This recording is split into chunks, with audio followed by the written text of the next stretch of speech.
राज TV one के मुअज़्ज़िज़ दोस्तों, अस्सलामुअलैकुम।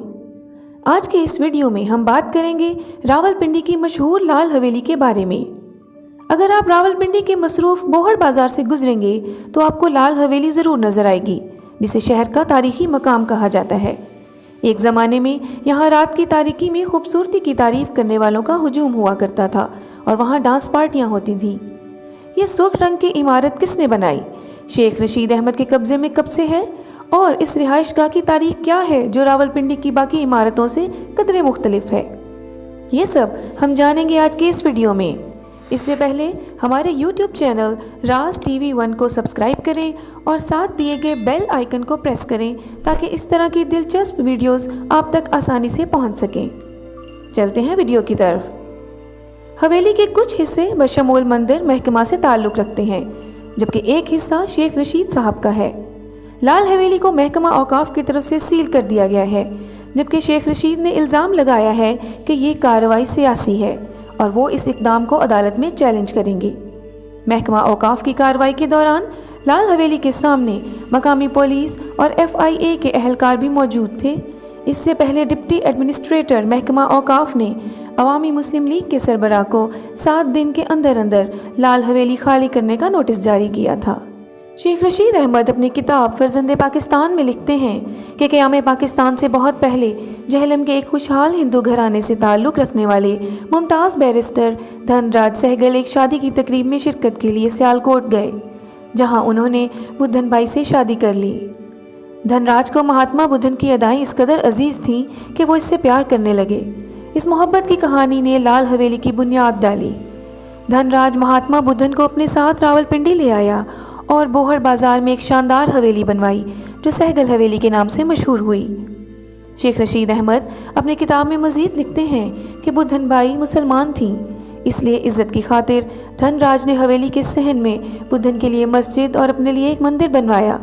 दोनों अपनी अपनी इबादत गाहों में बग़ैर किसी खौफ के इबादत करते थे, लेकिन आज एक ही मंदिर, मस्जिद और हवेली के दरमियान कई घर हैं। शेख रशीद की रिहाइशगाह लाल हवेली को सील कर दिया गया।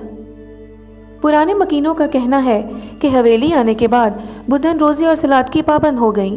आहिस्ता आहिस्ता गाना सीखने वालों की तादाद कम होती गई और बुद्धन महात्मा से इस्लामी तालीमात सीखने वालों में इजाफा होता गया। फर्जंदे पाकिस्तान के कुछ सफ़हात बताते हैं कि जब रकम तकसीम हुई तो धनराज ने हवेली बुद्धन भाई के हवाले कर दी और अपने ख़ानदान के साथ हिंदुस्तान चला गया। अदालत में जज ने बुद्धन भाई से ये बयान देने को कहा कि वो हिंदू बन गई हैं या धनराज मुसलमान हो गया है। इस दौरान बुद्धन को ये बयान देने के लिए राज़ी करने के लिए अदालत की समाअत 2 बार मुलतवी की गई और पूरी हवेली उसके पास आ गई। शेख रशीद का कहना है कि इसी हवेली में चोरी करने आए चोरों ने उनके नौजवान भाई को भी मार डाला। मुख्तलिफ लोग उसे अकेला पाकर हवेली में झांकते। लोगों का ख्याल था कि वो सोने और चांदी के जेवरात से माला माल औरत है, लेकिन दामन में बेजा मोहब्बत और उसके बटे हुए निशान के सिवा कुछ नहीं था। एक रात बुद्धन बाई सहगल की हवेली से निकली और कभी वापस नहीं आई। वो कहाँ गई, क्यों गई, कोई नहीं जानता, लेकिन सहगल हवेली में उसे दोबारा किसी ने नहीं देखा। फिर बरसों तक ये हवेली वीरान रही, क्योंकि डर के मारे कोई ख़रीदार आगे नहीं आया।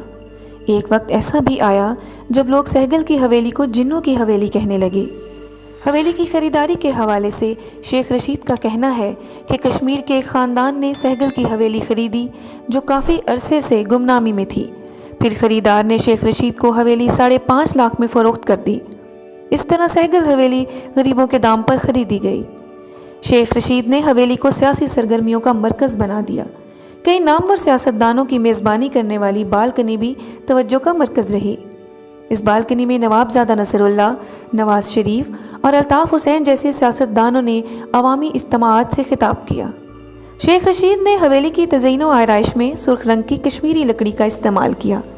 नया रूप देने के बाद उसे लाल हवेली का नया नाम भी दिया गया। ये नाम शेख रशीद अहमद को भी दिया गया है और हवेली पर इस नाम की तख्ती भी 80 की दहाई में लगाई गई थी। यूँ बुद्धन बाई की सहगल हवेली शेख रशीद की लाल हवेली बन गई।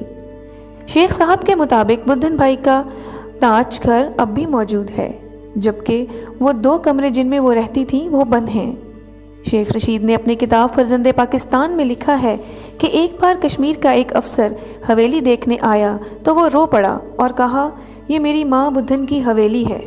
شیخ صاحب کہتے ہیں، ہم نے اسے روکنا چاہا، ہم نے بدھن کے بارے میں جاننا چاہا، لیکن وہ بغیر کچھ کہے چلے گئے۔ بدھن کے لیے بنائی گئی مسجد کو اب بازار کے مکین استعمال کر رہے ہیں، جبکہ مندر کی حالت ابتر ہے جس کا کوئی وارث نہیں ہے۔ شیخ صاحب کی لال حویلی اب جزوی طور پر سیل ہو چکی ہے، لیکن وہ اکثر اپنی نجی اور سیاسی محفلوں میں ایک جملہ بولتے ہیں، اگر مجھے زندگی یا لال حویلی میں سے ایک کا انتخاب کرنا ہوتا تو میں لال حویلی کا انتخاب کرتا۔ ناظرین گرامی، ویڈیو دیکھنے کا شکریہ۔ مزید اچھی ویڈیوز دیکھنے کے لیے راز ٹی وی 1 چینل کو سبسکرائب کرنا نہ بھولیں۔